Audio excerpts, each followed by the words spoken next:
Doctor Maria सुल्तान साहिबा भी हमें ज्वाइन कर चुकी हैं। सब बहुत शुक्रिया डॉक्टर मारिया आपका हमें वक्त देने के लिए। आज जो शहबाज शरीफ साहब ने खिताब किया है जनरल असम्बली से, उसमें तकरीबन तमाम अहम जो मामलात हैं, फ़लस्तीन हो, कश्मीर हो, क्लाइमेट चेंज हो, टेररिज्म का मसला हो, अफगानिस्तान में अमन हो, तमाम ही मामलात को उन्होंने उठाया है। क्या समझती हैं कितना मौसर अंदाज था उनका इन मामलात पे बात करने के लिए? देखिए, ये एक अहम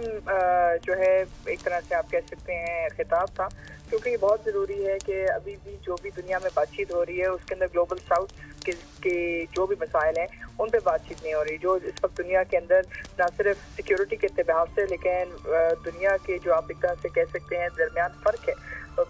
तरक्की याफ्ता ममालिक में और तरक्की पजीर ममालिक में और उनके जो अहदाफ हैं, तो उसके हाथ से न सिर्फ उन्होंने पाकिस्तान के तहफ़्फ़ुज़ात, उम्मत मुस्लिमा के तहफ़्फ़ुज़ात और उसके साथ साथ कुछ जो जिम्मेदारियाँ हैं जो बिलखसूस तरक्की याफ्ता ममालिक के ऊपर हैं कि वो क्लाइमेट चेंज जो उनकी वजह से सब दुनिया के अंदर तब्दीलियाँ आ रही हैं और उसका जो खमियाजा है वो तरक्की पजीर ममालिक उठा रहे हैं जैसे कि पाकिस्तान, तो इसके लिए उनको जिम्मेदारी उठानी होगी। और जाहिर सी बात है जो उन्होंने अहम बातचीत की है मसला कश्मीर के ऊपर, वो गौर तलब की है और उसके साथ साथ जिस तरह उन्होंने इस बात की निशानदेही की कि वो चाहते हैं कि दुनिया वापस जो है अक़वाम मुत्तहिदा के ऊपर यकीन करे, तो अक़वाम मुत्तहिदा को अपने चार्टर के मुताबिक न सिर्फ वो तमाम जिम्मेदारियाँ पूरी करनी होंगी, लेकिन कश्मीर के मामले में भी जो जिम्मेदारियाँ उन्होंने उठाई थी 1947, 48, 39 में, 49 में, उसको भी पूरा करना लाजिम होगा।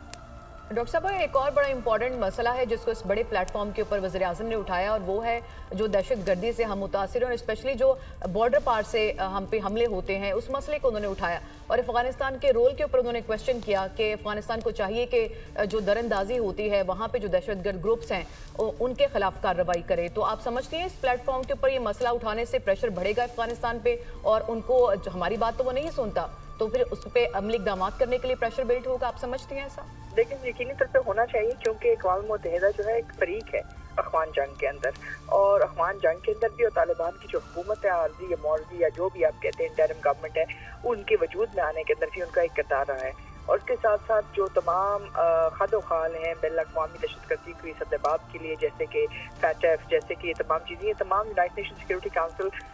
की रेजोल्यूशन से निकली हुई हैं। और उसके साथ साथ ये लाजिम है यूनाइटेड नेशंस के ऊपर, बिलखसूस अक़वाम मुत्तहिदा के ऊपर, कि वो ये बात समझें कि वो जिस चीज़ को तय करके आए हैं वो उतनी तय नहीं हुई और अभी भी जो मामलात हैं वो बैन अवी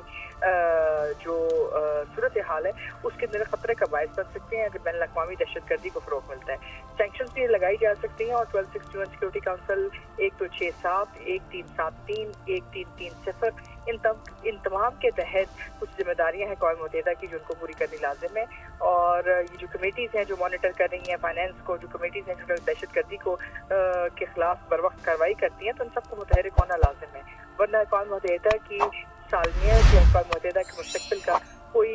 जो वजूद है उसकी कोई इम्पैक्ट नहीं रहेगा अगर वो इन तमाम चीज़ों को लगाने में नाकाम रहते हैं।